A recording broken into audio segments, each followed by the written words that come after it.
Porque no solo de pan vive el hombre, sino de toda palabra que sale de la boca de Dios, dijo Jesús. Y creyendo y aceptando su palabra, nos encontramos diariamente para eso, para alimentarnos de toda palabra que sale de la boca de Dios. Hoy nos detenemos en el Evangelio según San Mateo, capítulo 10. Antes pedimos la bendición de Dios. Padre nuestro que estás en los cielos, al meditar en tu palabra pedimos la asistencia y conducción de tu Espíritu. Lo hacemos con necesidad, con gratitud, en el nombre de Jesús. Amén. En el capítulo 10 del Evangelio según San Mateo nos encontramos con el llamado que Dios, que Jesús hace, con el envío, con la tarea, con la misión que Él le concede a sus discípulos. Y lo hace en estos términos.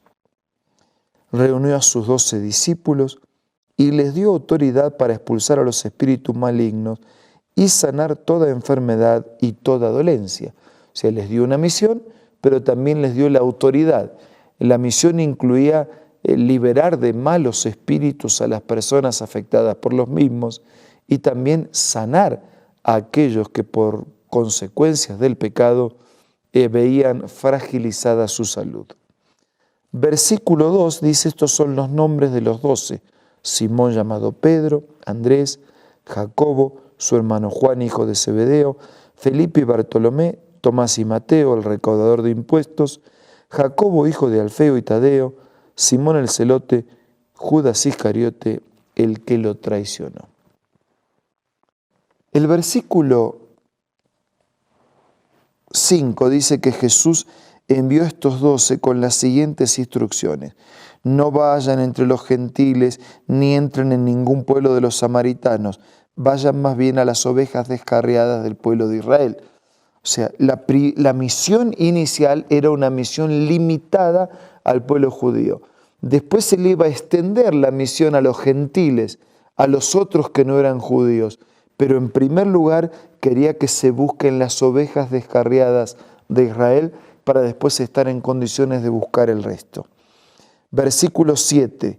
Donde quiera que vayan, prediquen este mensaje. El reino de los cielos está cerca.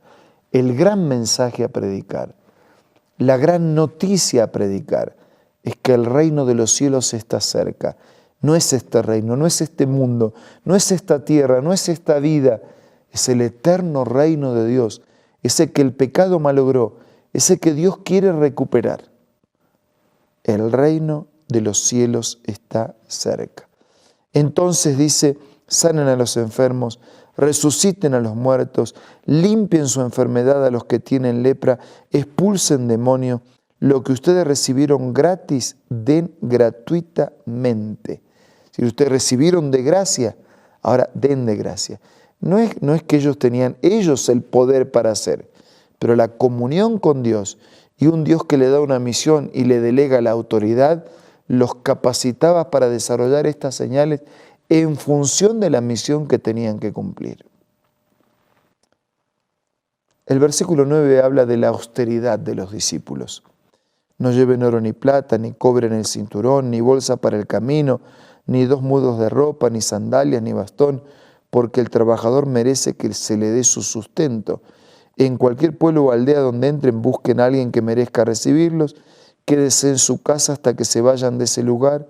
Al entrar digan, paz a esta casa, y si el hogar se lo merece, que la paz de ustedes reine en él, y si no, que la paz se vaya con ustedes. Austeridad, simpleza en su estilo de vida, nada de ostentación.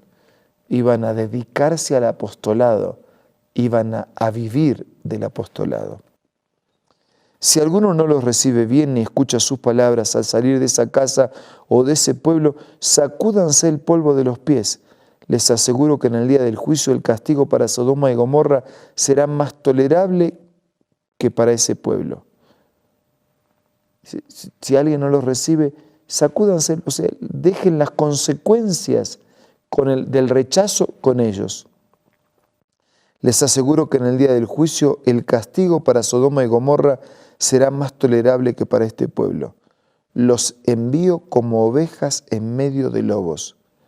Por tanto, sean astutos como serpientes y sencillos como palomas. La astucia para trabajar con sabiduría, pero también la sencillez, la limpieza, la pureza, ¿no?, de una paloma. Tengan cuidado con la gente, los entregarán a los tribunales, los azotarán en la sinagoga, los llevarán ante gobernadores y reyes por mi causa para dar testimonio. Pero cuando los arresten, no se preocupen qué van a decir o cómo. En ese momento se les va a decir lo que tienen que decir. Porque no serán ustedes los que hablen, sino que el Espíritu de su Padre hablará por medio de ustedes.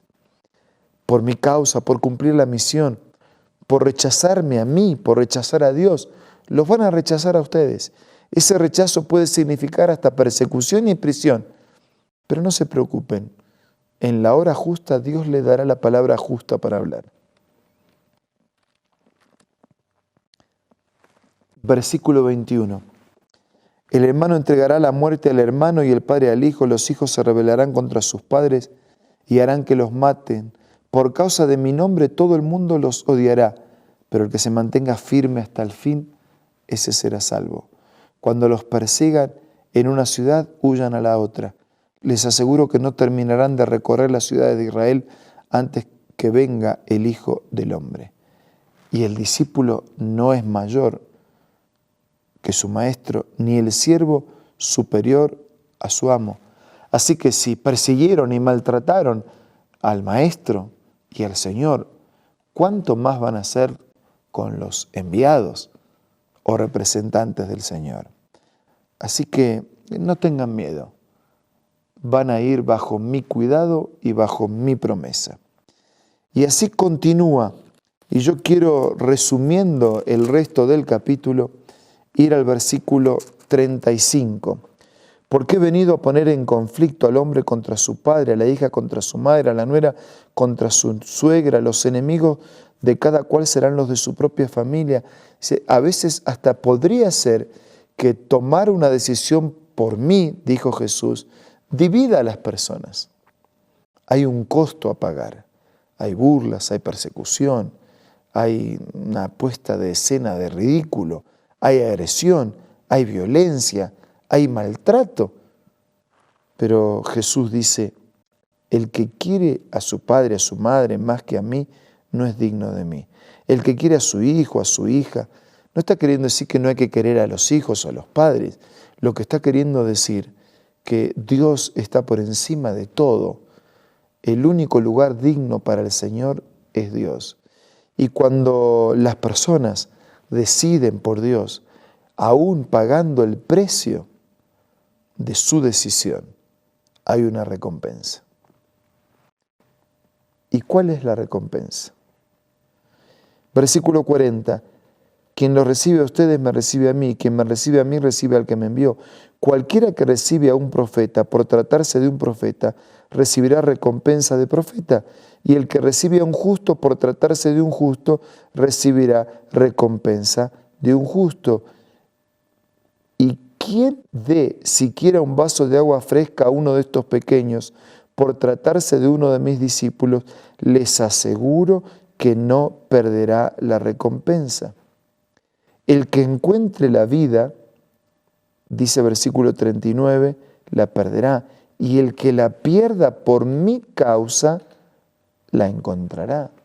Si alguien pierde algo por el Señor, va a encontrar mucho más de lo que perdió. Y hubo casos en que algunos perdieron la vida por mantenerse firmes y fieles con la verdad de la palabra. Pero ellos recuperarán la vida cuando el Señor cumpla su promesa y los que descansan en Jesús resuciten para la eternidad.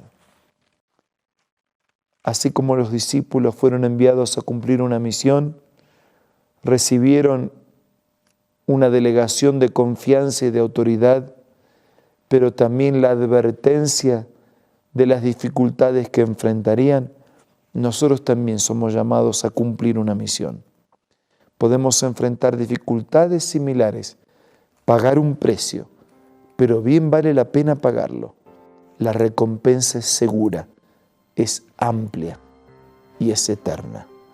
Jesús resumió así: yo vine para que tengan vida y vida en abundancia.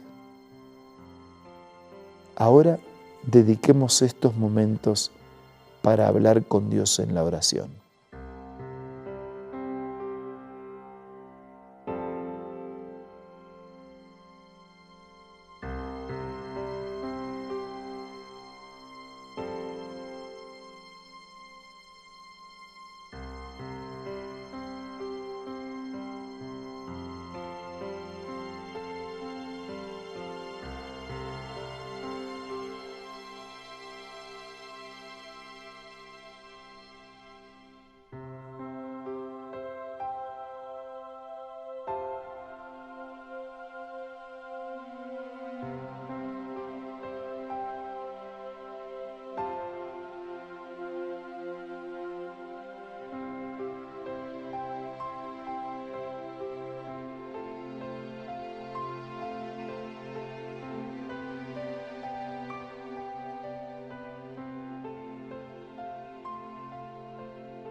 Señor y Padre nuestro, gracias por la influencia de tu palabra. Gracias porque nos has dado una misión para nuestra vida, porque nos delegas confianza y autoridad, pero también porque nos aseguras una vida abundante y una vida eterna. Quédate con todos nuestros amigos y que tus propósitos se cumplan en todos nosotros. Te lo pido y te lo agradezco en el nombre de Jesús. Amén.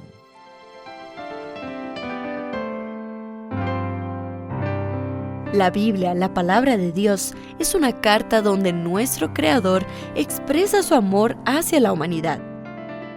Es una recopilación de textos que en un principio eran documentos separados, escritos por varias personas, todas ellas inspiradas por Dios. Primero en hebreo, arameo y griego durante un periodo muy dilatado y después reunidos para formar la Biblia cristiana. Está dividida en dos grandes secciones, el Antiguo Testamento con 39 libros y el Nuevo Testamento con 27. En la Biblia se desarrolla la historia de la salvación de Dios al hombre. En toda ella hay una línea conectora que une todo: Jesucristo. Es el personaje principal de la Biblia y el cual trae la revelación definitiva de Dios. Es considerada también el manual de nuestro fabricante. Es vital tener este ejemplar en casa y descubrir su valioso mensaje. Busca también en tu App Store o Play Store y encontrarás varias opciones. No olvides descargar también el aplicativo Reavivados por su palabra y sigue la secuencia de su lectura. La Biblia es la palabra de Dios. Muchas gracias por acompañarnos una vez más. Nos reencontramos mañana para seguir siendo reavivados por la palabra de Dios.